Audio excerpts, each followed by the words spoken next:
Hey guys, how many of you think you know your baseball trivia? Well, with the Fall Classic right around the corner, now's the perfect time to test your baseball knowledge with my brand new World Series quiz. But I'll warn you ahead of time, it ain't easy. So stick around, let's see how well you do.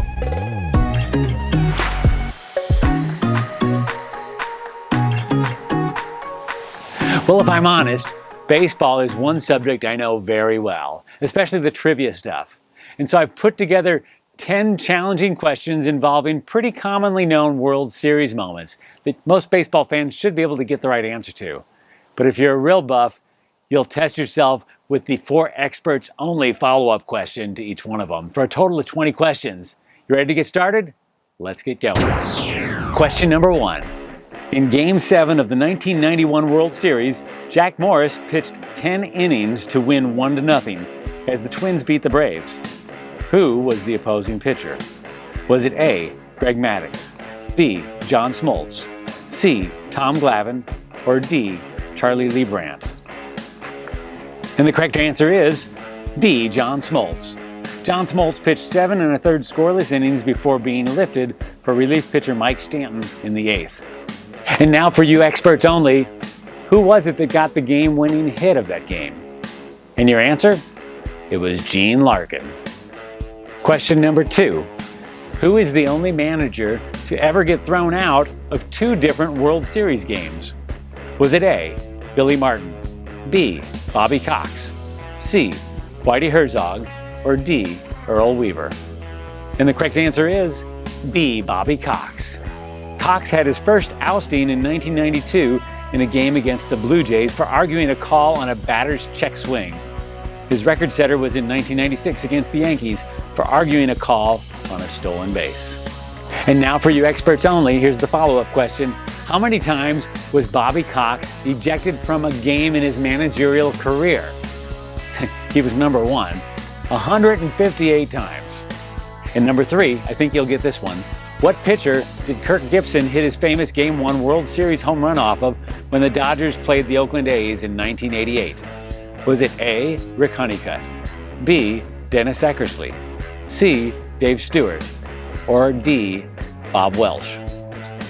And the correct answer is, even though he's a Hall of Famer, it was B, Dennis Eckersley, who surrendered that infamous home run to Gibson, setting the stage for a Dodgers World Championship. And now for you experts only, what batter walked to get on base ahead of Gibson? It was Mike Davis. Number 4, we all know that in Game 6 of the 1986 World Series, Boston Red Sox first baseman Bill Buckner let a ground ball go through his legs, allowing the Mets to win the game. Who hit it to him? Was it A, Wally Backman, B, Lenny Dykstra, C, Mookie Wilson, or D, Darryl Strawberry? Well, this one should be a gimme, as I think most baseball fans know that it was C, Mookie Wilson. And now for you experts only, who was it that scored the winning run? It was Ray Knight. Number 5, in Game 6 of the 1975 World Series, Carlton Fisk hit his famous 12th inning home run to win the game. But who hit the 3-run homer in the 8th to tie the game? Was it A, Dwight Evans, B, Rico Petrocelli, C, Carl Yastrzemski, or D, Bernie Carbo? With the Boston Red Sox on the brink of elimination, down 3-2 in the series, they trailed 6-3 in the bottom of the 8th before D, Bernie Carbo, came up to pinch hit and sent one over the wall to tie the game. And now for you experts only, when Carlton Fisk hit that extra inning famous home run and waved his arms, willing that ball to stay fair, how many times did he wave his arms? Do you remember? It was 3. Great job. Number 6. Who was the Yankee pitcher that Pirates second baseman Bill Mazeroski hit his famous World Series ending walk-off home run against in 1960? Was it A, Ralph Branca, B, Ralph Terry, C, Bob Turley, or D, Al Downing? The answer is B, Ralph Terry.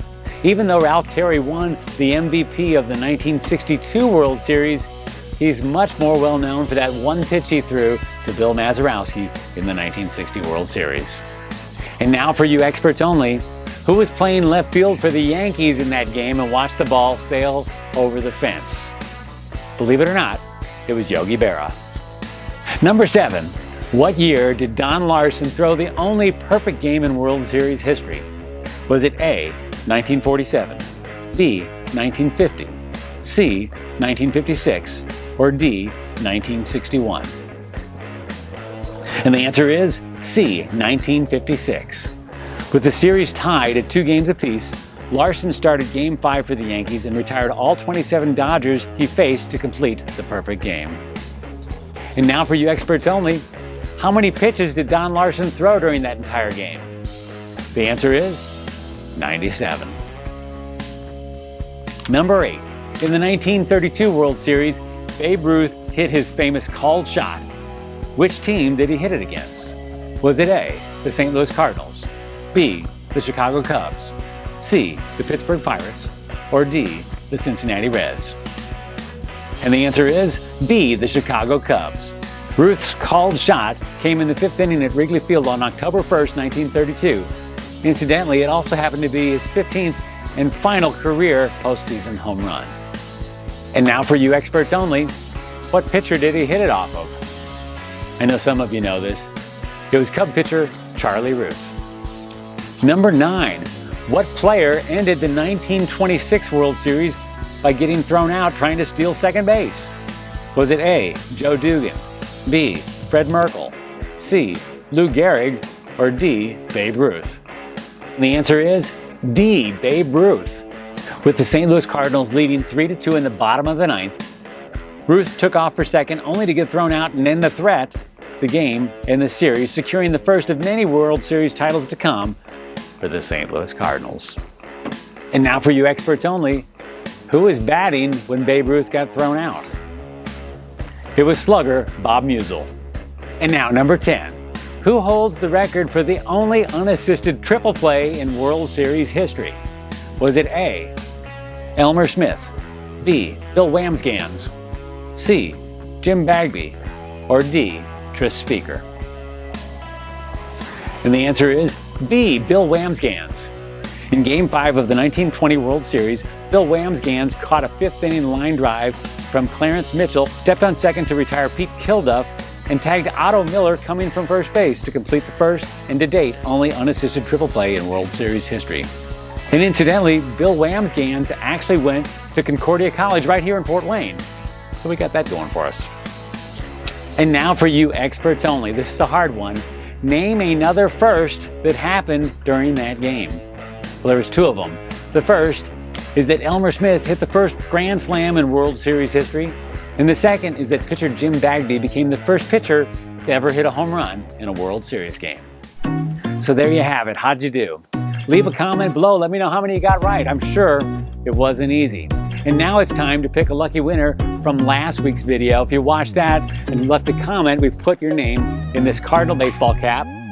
And we're going to pick one lucky winner. There's a lot of names in here. And that lucky winner is, drum roll please, Julie Gehrig. Congratulations, Julie. You just won yourself a free bag of Tinker coffee. Compliments of the Crimson House Cafe in Ossian, Indiana. That's good stuff. For the rest of you, don't despair. We're always giving away free stuff on Manly Moments, but you got to stay tuned. Best way to do that, subscribe to this channel by clicking the subscribe button and the notification bell so you don't miss a single episode. And we will see you next time for another installment of Manly Moments.